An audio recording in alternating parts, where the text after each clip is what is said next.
Today is the 50th anniversary of the assassination of our 35th president, John Fitzgerald Kennedy.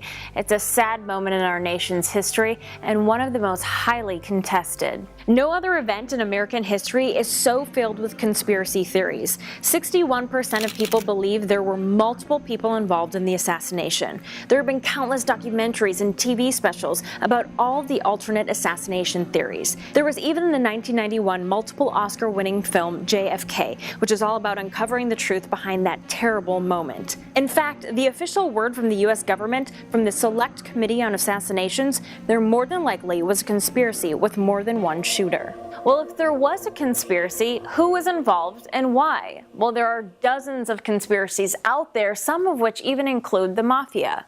The mafia theories begin with JFK's father, Joseph Kennedy, who allegedly made a good deal of money during Prohibition through bootlegging, which put him into contact with a mob who, as the theory goes, helped illegally aid in getting his son elected in 1960. Of course, when JFK appointed his brother, Robert, to Attorney General, who in turn led a crusade against organized crime, it's no wonder people think the mafia had them killed. And add to that, the person who killed Lee Harvey Oswald was Jack Ruby, a person known to have mob connections, and this theory starts to seem less far-fetched.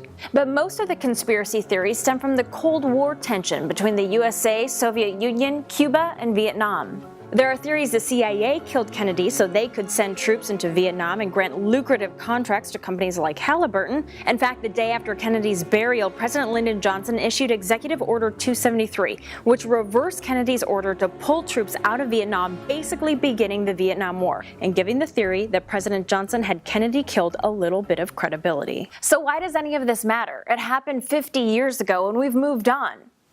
Except we haven't. We are just as captivated by JFK's assassination now as we were then. And to this day, no one has been held accountable for Kennedy's death. No one. And more than anything, we need the truth. But until we know for sure, we'll have nothing but theories and misinformation, and that's never a good thing.